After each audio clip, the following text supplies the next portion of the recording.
Yeah.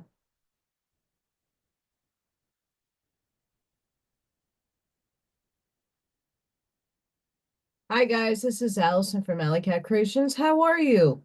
Please like, share, and subscribe to my channel if you have yet to do so. And if you get anything from my work, a connectodot, an epiphany, a mind explosion, a new book to read, a new author to explore, artwork to do, please consider supporting my work. All the links are at the bottom of the description on how you could do that. Also, if you check out, if you like pyramids, healing pyramids, protective pyramids, skulls, hearts, artwork, you could check out my portfolio at alleycatcreations211.com. That's where you can see all the things that I do. And if you're interested in anything, please email me. I do purchasing and buying things privately. Also, I have 3D membership. It's just one tier right now, but that gains you access to member-only perks. I just finished this one. This is the paint and sip videos that I do. A lovely person will have a chance on February 7th to win any one of the paintings that I have done, winner's choice, and they will be sent that through the mail. So if you are a member, you get a free entry into that raffle. I will have other giveaways every month, something new, something cool. So stay tuned. If you're interested in supporting the channel in that way, that'd be great.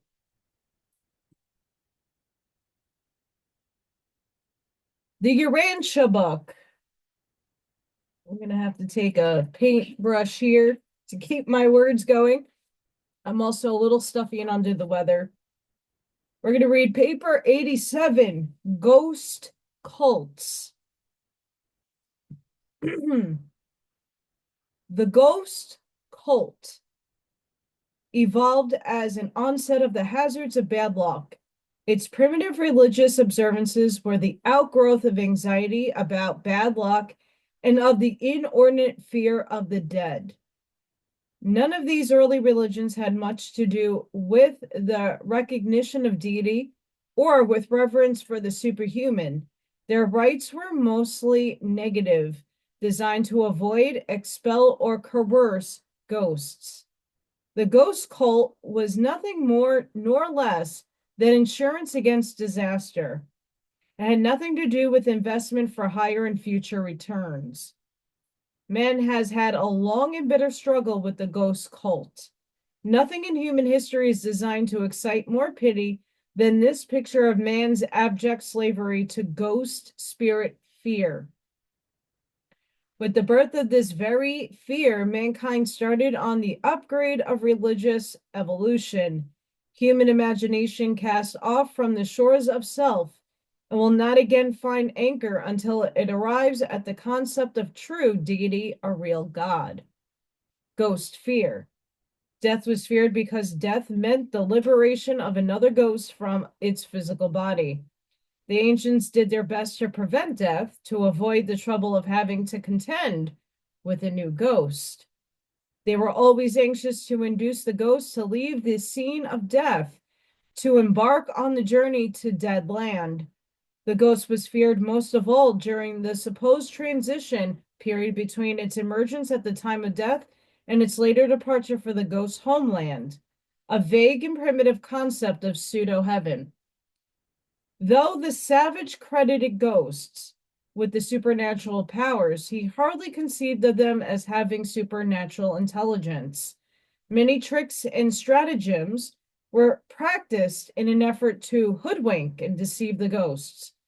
Civilized man still pins much faith on the hope that an outward manifestation of pity will in some manner deceive even an omnipresent deity. The primitives feared sickness because they observed it was often a harbinger of death. If the tribal medicine man failed to cure an afflicted individual, the sick man was usually removed from the family hut, being taken to a smaller one or left in the open air to die alone. A house in which death had occurred was usually destroyed. If not, it was always avoided. And this fear prevented early man from building substantial dwellings. It also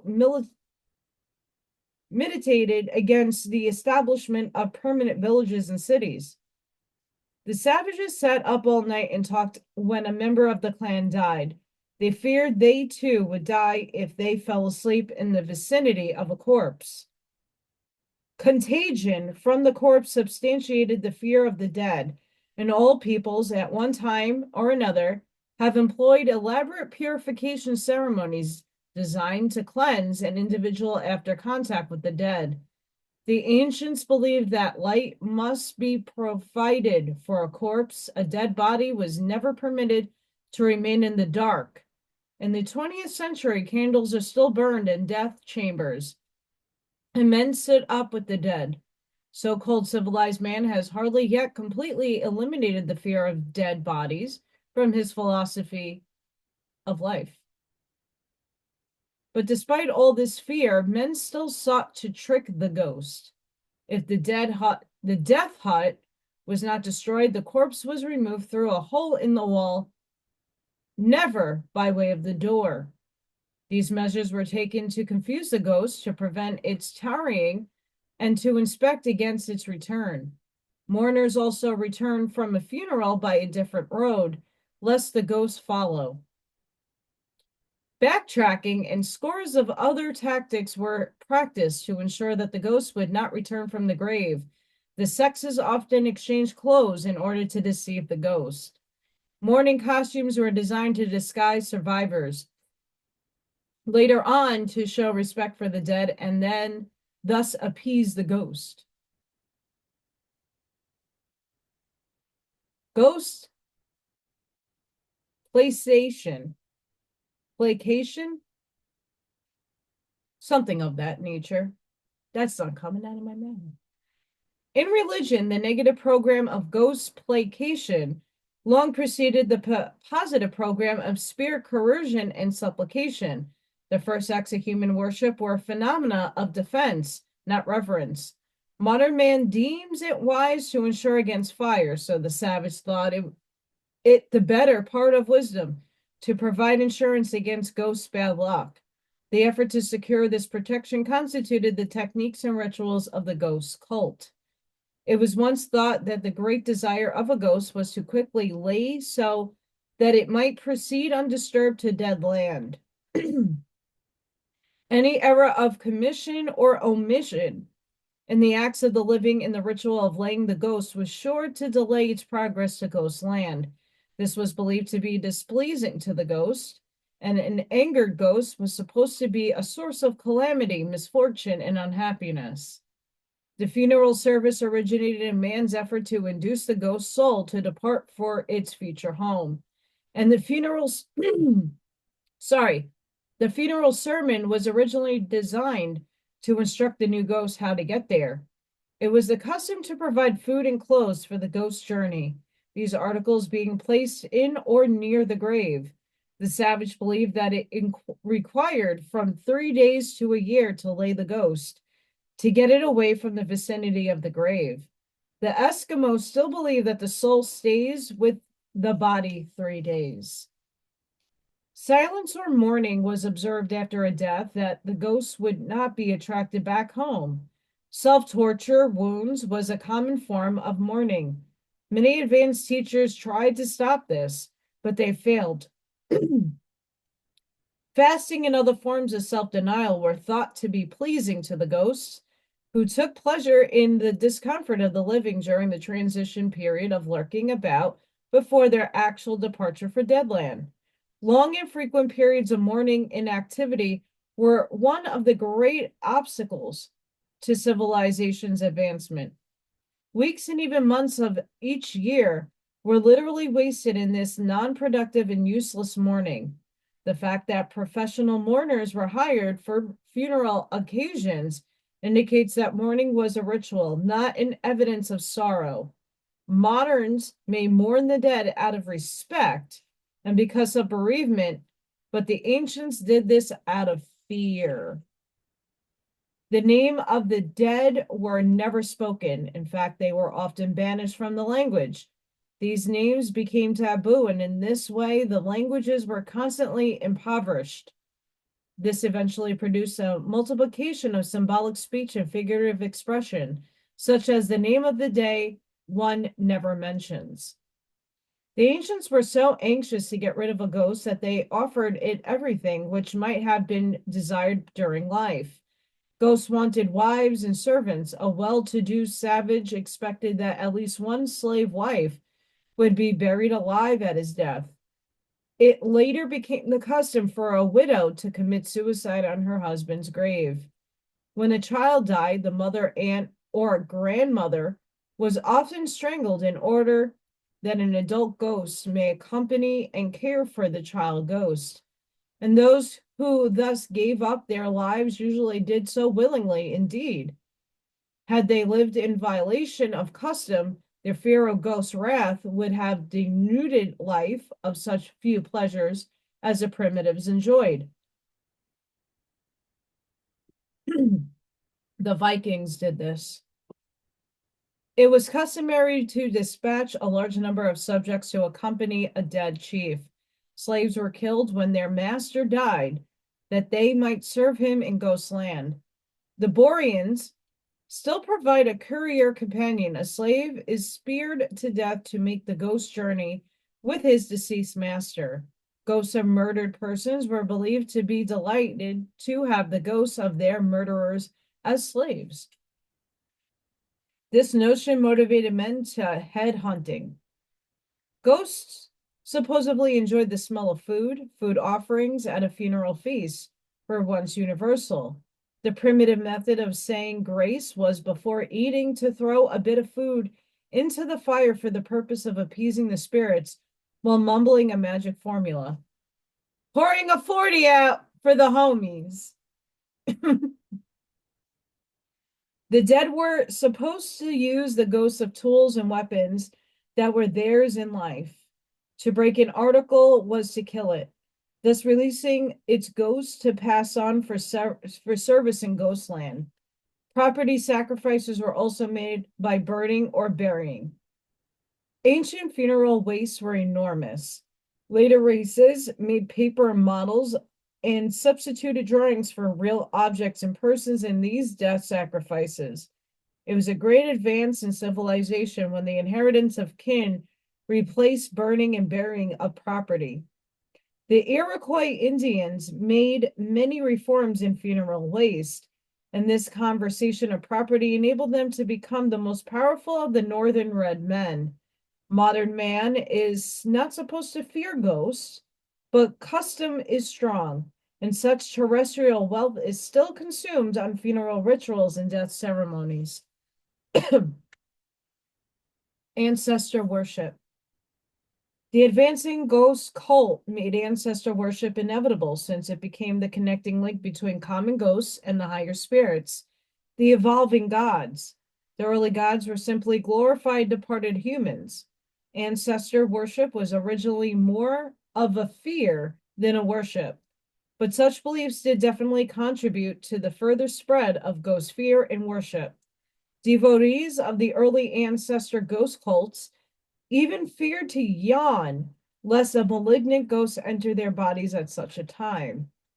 The custom of adopting children was to make sure that someone would provide offerings after death for the peace and progress of their soul. The savage lived in fear of the ghosts of his fellows and spent his spare time planning for the safe conduct of his own ghost after death. Most tribes instituted an All Souls feast at least once a year. The Romans had 12 ghost feasts and accompanying ceremonies each year.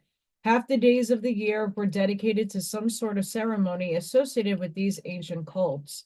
One Roman emperor tried to reform these practices by reducing the number of feasts to 135 a year. The ghost cult was in continuous evolution, as ghosts were envisioned as passing from the incomplete to the higher phase of existence. So did the cult eventually progress to the worship of spirits and even gods. But regardless of varying beliefs in more advanced spirits, all tribes and races once believed in ghosts. Good and bad ghost spirits. Spirit ghosts, sorry. Ghost fear was the fountainhead of all world religions, and for ages, many tribes clung to the old belief in one class of ghosts. They taught that man had good luck when the ghost was pleased, bad luck when he was angered. As the cult of ghost fear expanded, there came about the recognition of higher types of spirits, spirits not definitely identifiable with any individual human. They were graduate or glorified ghosts who had progressed beyond the domain of ghostland to the higher realms of spirit land. The notion of the two kinds of spirit ghosts made slow but sure progress throughout the world. This new dual spiritism did not have to spread from tribe to tribe. It sprang up independently all over the world.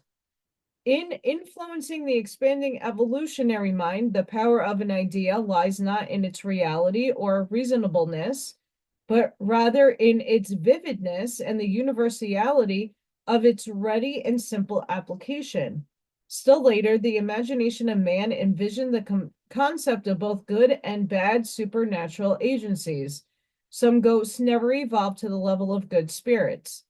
The early monospiritism of ghost fear was gradually evolving into a dual spiritism, a new concept of invisible control of earthly affairs. At last, good luck and bad luck were pictured as having their respective controllers. And the two classes, the group that brought bad luck, were believed to be there more active and numerous. When the doctrine of good and bad spirits finally matured, it became the most widespread and persistent of all religious beliefs. This dualism represented a great religio-philosophic advance because it enabled man to account for both good luck and bad luck, while at the same time believing in supermortal beings who were to some extent constant and consistent in their behavior. The spirits could be counted on to be either good or bad. They were not thought of as being completely temperamental, as the early ghosts of the monospiritism of most primitive religions had been conceived to be. Man was at least able to conceive of supermortal forces that were consistent in behavior, and this was one of the most momentous discoveries of truth in the entire history of the evolution of religion and its expansion of human philosophy. Evolutionary religion has, however, paid a terrible price for the concept of dual spiritism. Man's early philosophy was able to reconcile spirit consistency with the vicissitudes of temporal fortune only by postulating two kinds of spirits, one good and the other bad. And while this belief did enable man to reconcile the variables of chance with the concept of unchanging supermortal forces, this doctrine has ever since made it difficult for religionists to conceive of cosmic unity. Yes, get out of the dual system. The gods of evolutionary religion have generally been opposed by the forces of darkness. The tragedy of all this lies in the fact that when these ideas were taking root in the primitive mind of man, they really were no bad or disharmonious spirits in all the world.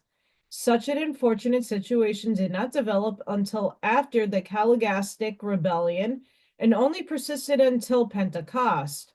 The concept of good and evil as cosmic coordinates is even in the 12th century very much alive in human philosophy. Most of the world's religions still carry this cultural birthmark of the long gone days of the emerging ghost cults. The advancing ghost cult. Primitive man viewed the spirits and ghosts as having almost unlimited rights, but no duties. The spirits were thought to regard man as having manifold duties, but no rights. The spirits believed to look down upon a man as constantly failing in the discharge of his spiritual duties. It was the general belief of mankind that ghosts levied a continuous tribute of service as the price of non-interference in human affairs, and the least mischance was led to ghost activities. Early humans were so afraid that they might overlook some honor due the gods that after they had sacrificed to all known spirits, they did another turn to the unknown gods just to be thoroughly safe. And now the simple ghost cult is followed by the practice of the more advanced and relatively complex spirit ghost cult, the service and worship of the higher spirits as they evolved in man's primitive imagination. Religious ceremonial must keep pace with spirit evolution and progress. The expanded cult was but the art of self-maintenance, practice in relation to belief in supernatural beings, self-adjustment to spiritual environment. Industrial and military organizations were adjustments to natural and social environments. And as marriage arose to meet the demands of bisexuality, so did religious organization evolve in response to the belief in higher spirit forces and spiritual beings. Religion represents man's adjustment to his illusions of the mystery of chance. Spirit fear and subsequent worship were adopted as insurance against misfortune as prosperity policies. The savage visualizes the good spirit as going about their business, requiring little from human beings. It is the bad spirits, bad ghosts, who must be kept in good humor. Accordingly, primitive peoples paid more attention to their malevolent ghosts than to their benign ghosts, spirits. Human prosperity was supposed to be especially provocative of the envy of evil spirits, and their method of retaliation was to strike back through a human agency and by the technique of the evil eye. This phase of the cult, which had to do with spirit avoidance, was much concerned with the machinations of the evil eye. The fear of it became almost worldwide. Pretty women were veiled to protect them from the evil eye. Subsequently, many women who desired to be considered beautiful adopted this practice. Because of this fear of bad spirits, children were seldom allowed out after dark, and the early prayers always included the petition, "Deliver us from the evil eye." The Quran contains a whole chapter devoted to the evil eye and magic spells, and the Jews fully believed in them. The whole phallic cult grew up as a defense against the evil eye. The organs of reproduction were thought to be the only fetish which could render it powerless. The evil eye gave origin to the first superstitions respecting prenatal marking of children, material impressions, and the cult was at one time well nigh universal. Envy is a deep-seated human trait. Therefore, did primitive man ascribe to it and his early gods. And since man had once practiced deception upon the ghosts, he soon began to deceive the spirits. Said he, if the spirits are jealous of our beauty and prosperity, we will disfigure ourselves and speak lightly of our success. Early humility was not, therefore, a debasement of ego, but rather an attempt to foil and deceive the envious spirits. The method adopted to prevent the spirits from becoming jealous of human prosperity was to heap vituperation, I don't know how to pronounce that, upon some lucky or some loved thing or person. The custom of depreciating complimentary remarks regarding oneself or family had its origins in this way. And it eventually evolved into civilized modesty, restraint, and courtesy. In keeping with the same motive, it became the fashion to look ugly.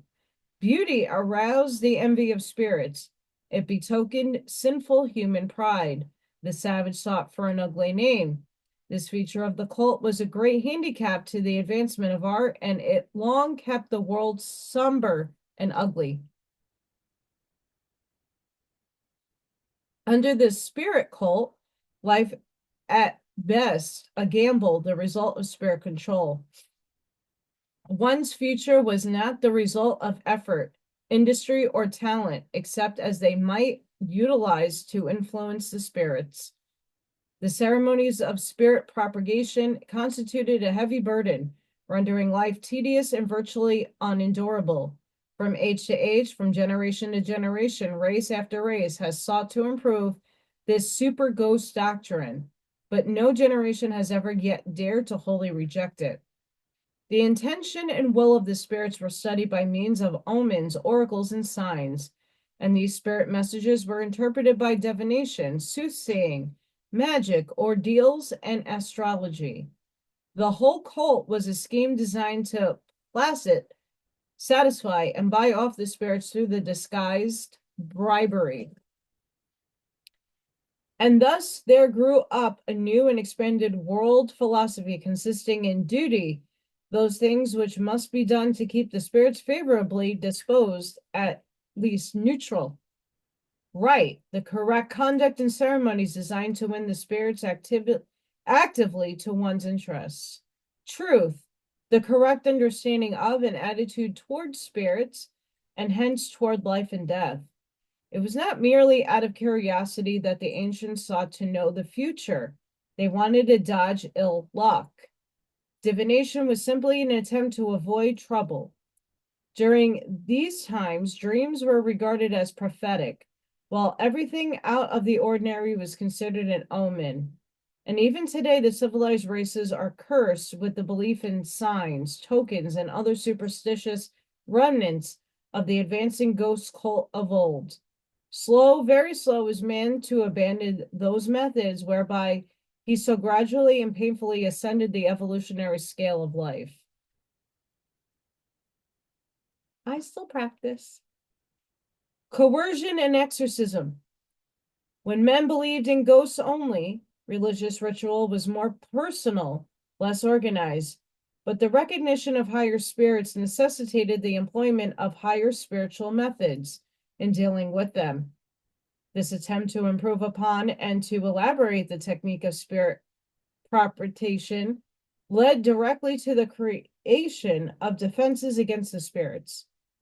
Men felt helpless indeed before the uncontrollable forces operating in terrestrial life, and his feeling of inferiority drove him to attempt to find some compensating adjustment, some technique for evening the odds in one-sided struggle of man versus the cosmos. In the early days of the cult's, man's efforts to influence ghost action were confined to propagation, however you say that word, attempts by bribery to buy off ill luck. As the evolution of the ghost cult progressed to the concept of good as well as bad spirits, these ceremonies turned toward attempts of more positive nature, efforts to win good luck. Man's religion no longer was completely negativistic, nor did he stop with the effort to win good luck. He shortly began to devise schemes whereby he could compel spirit cooperation. No longer does the religionist stand defenseless before the unceasing demands of spirit phantasms of his own devising.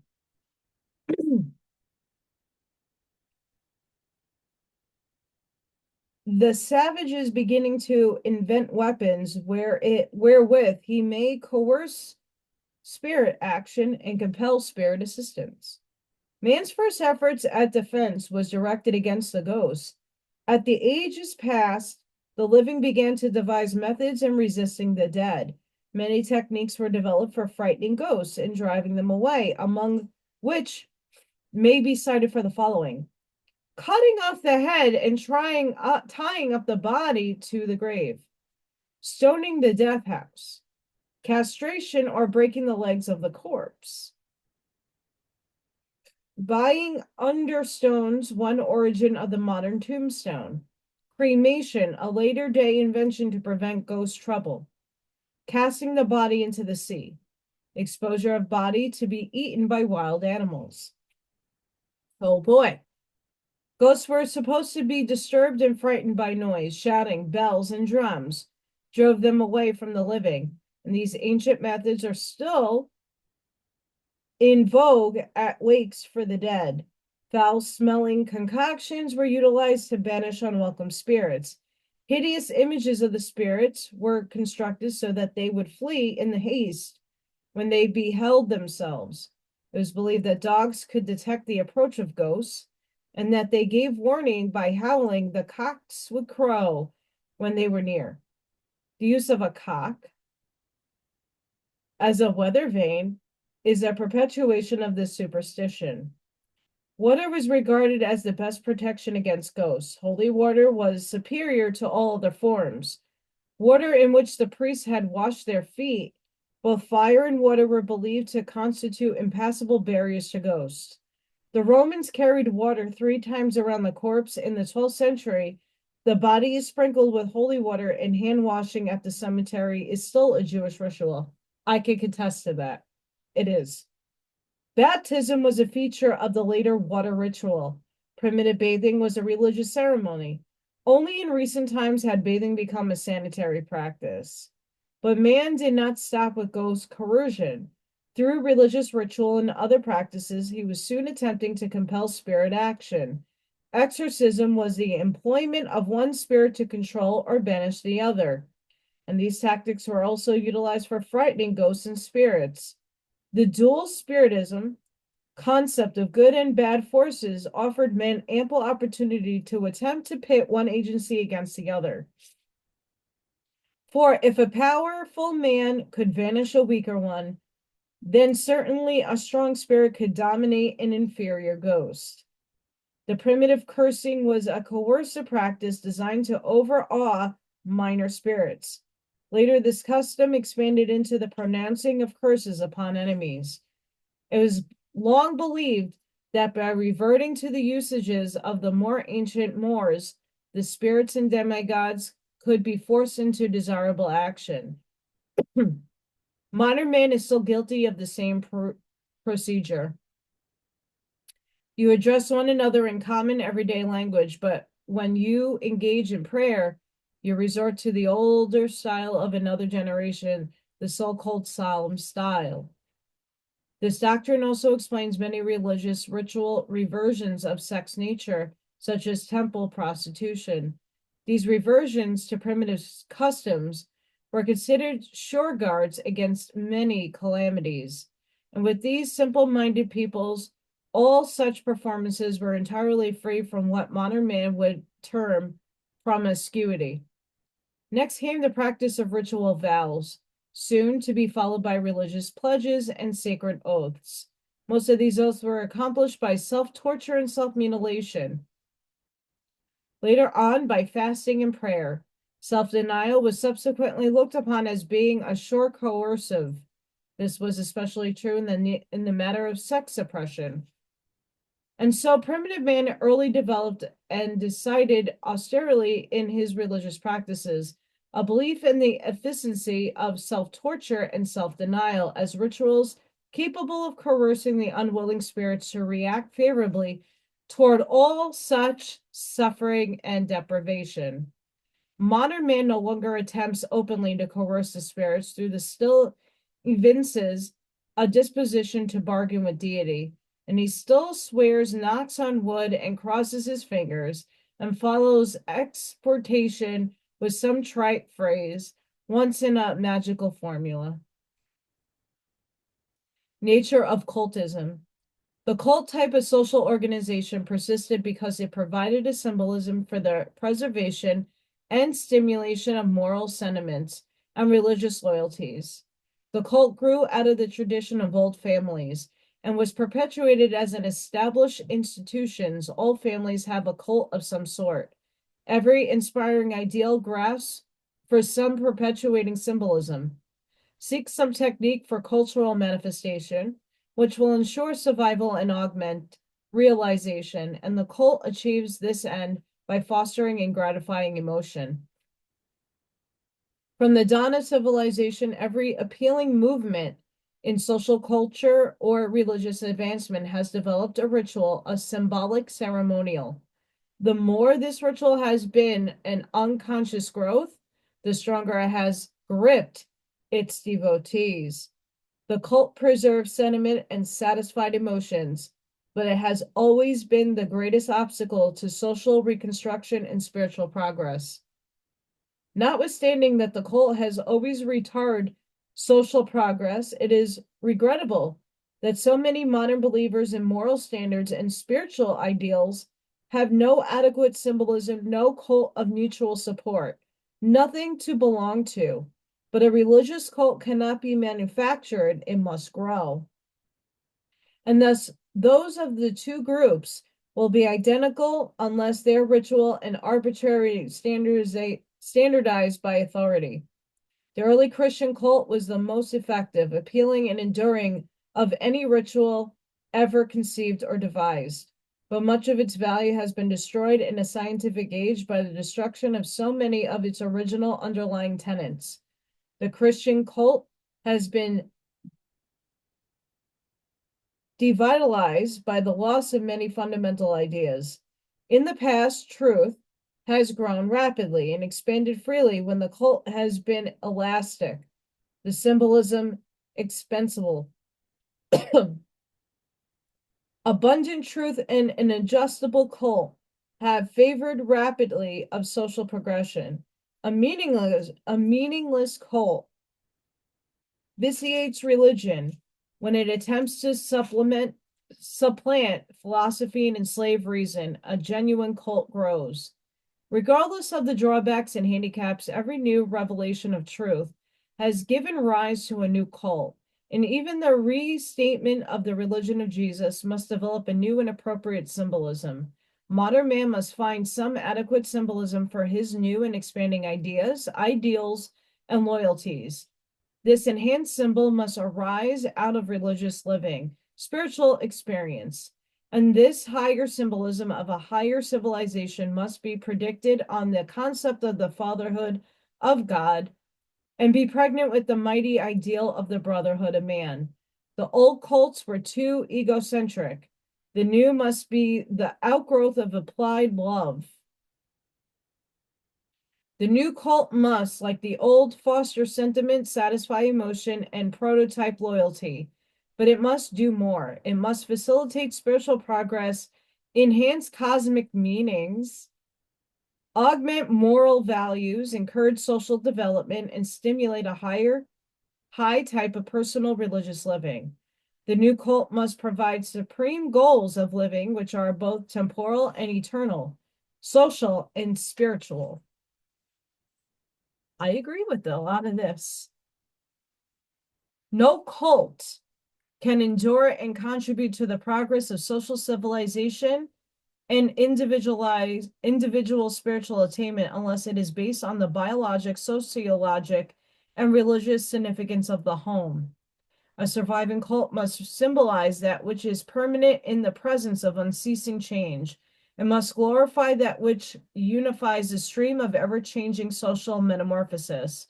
It must recognize true meanings, exalt beautiful relations, and glorify the good values of real nobility.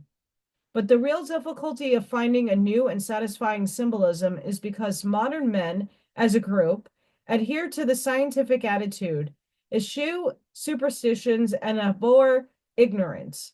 While as individuals, they are all crave mystery and venerate the unknown. No cult can survive unless it embodies some masterful mystery and conceals some worthful unattainable. Again, the new symbolism must not only be significant for the group, but also meaningful to the individual. The forms of any serviceable symbolism must be those which the individual can carry out on his own initiative, and which he can also enjoy with his fellows. If the new cult could only be dynamic instead of static, it might really contribute something worthwhile to the progress of mankind, both temporal and spiritual. But a cult, a symbolism of rituals, slogans, or goals, will not function if it's too complex. And there must be the demand for a devotion, the response of loyalty. Every effective religion unerringly develops a worthy symbolism, and its devotees would do well to prevent the crystallization of such a ritual into cramping, deforming, and stifling stereotype ceremonials, which can only handicap and retard all social, moral, and spiritual progress. No cult can survive if it retards moral growth and fails to foster spiritual progress. The cult is a skeletal structure around which grows a living and dynamic body of personal spiritual experience, true religion. Presented by a brilliant evening star of Nebadon. Can never get that word out. Sorry, guys, I'm very nasally and stuffy. Got to take more supplements. Yay. So don't forget to hit that like button. Thank you for watching. That was very interesting. I was excited reading that because that's my corner of the world of interest. But please hit that like if you enjoyed. Please check out channel memberships. My brain is tired. Sending each and every one of you love, light, compassion, grace, shielding, and protective energy. Please go within, be the shoulder, be the lighthouse, seed your truths. And I really hope to see you guys on the next one. Thank you for your support, your gratitude, your love, your light. Light the path forward. Until the next one, guys. Bye for now.